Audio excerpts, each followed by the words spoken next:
Tick, tick, tick, boom. How do you time the property market?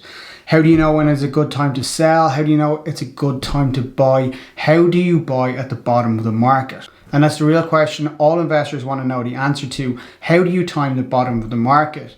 It's seen as the holy grail. The investors who time the bottom of the market and sell out at the top look like geniuses. Is there something that they know that the rest of us don't know? In this video, I'm going to explain how they do it. Way back in 2007, part of my role was to provide valuation advice on some very big commercial deals. I got into a lot of heated discussions, advising against some of these deals. At the time, I was only a few years out of college. I didn't grasp why I wasn't supporting all of these deals and why I was consistently reporting that they were overvalued.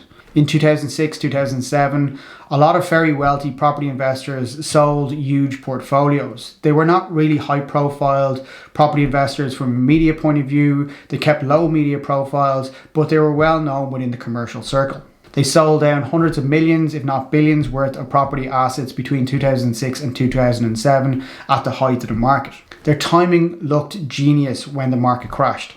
Some of the very same individuals set up legal structures and started to build teams around 2012, and they started to acquire investment properties again in 2013, timing the bottom of the market perfectly. Some of these same individuals and organizations sold out of the market again 6 or 7 years later in 2019, selling just before the commercial market started to slow again, confirming their powers of prediction and making a very healthy profit while they were at it. Their ability to time the market seemed genius, but it came down to a few very simple things that I've done at a small extent for the last number of years without even realizing it. In 2006, 2007, I had access to capital. I wanted to start my property investment journey, probably like much of you watching now, particularly if you're in your early 20s. At the time, I was in my early 20s and I was in a rush to get started. I set my strategy, I set my criteria, and I had my terms for the deals that I wanted to go after.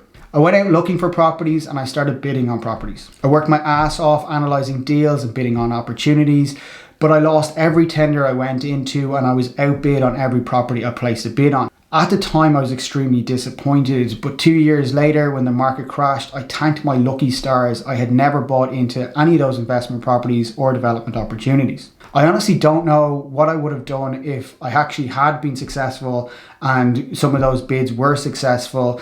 The actual thought of it scares me quite a lot. Fast forward to 2012, 2013, that itch to invest and buy was there again. I started to see lots of properties that provided great opportunities.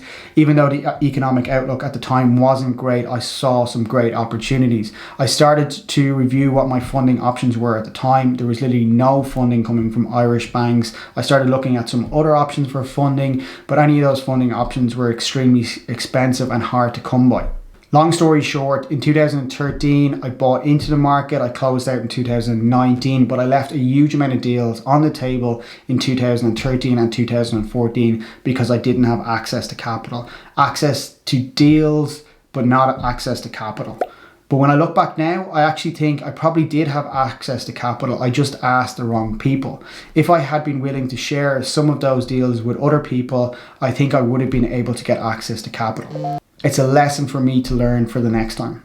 I thought I timed the market well. I bought at bottom in 2013 and got a very good price in 2019, even compared to today's market. I thought I was extremely lucky I didn't buy in 2006, and I thought by losing out on all of those bids back in 2006 was a godsend. But I was wrong.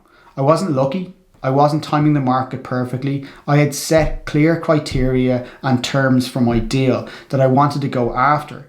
In 2006, my criteria was correct and it matched a lot of opportunities that I saw. But when I started bidding on those opportunities and the prices went too high, the deals no longer stacked up and they no longer matched my terms or my criteria, and therefore I backed out. It took me years to realize that it wasn't about timing the market. It was about setting criteria and terms and sticking to that strategy. If market indicators matched your terms and criteria, then it was a good time to buy.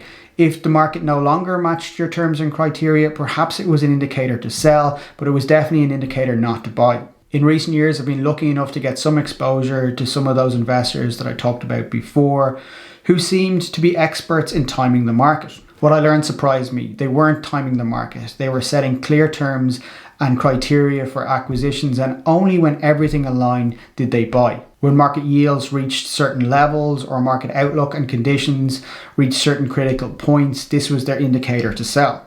They didn't just rely on market data that was available through the commercial agencies. They also employed in-house researchers to carry out their own market analysis and review long-term trends for offices, retail, and how technology might impact future values or future development within those sectors. Timing the market is not down to luck or even genius. It's down to hard work and a lot of research and the ability to understand the data to forecast long-term trends. Setting criteria and terms is vitally important for long-term success in real estate investment. Knowing and setting the yields that you want to achieve, as well as understanding loan-to-value ratios and what risk factors you're willing to accept for different asset types, as well as setting a clear exit strategy, are vitally important. Set everything you control and study market trends. If you trust the terms and criteria that you've set, good timing should follow. If you want to know more and stay in touch, there are different sign-up options below. Show your support for the channel by hitting that like button, and as always, thanks for watching.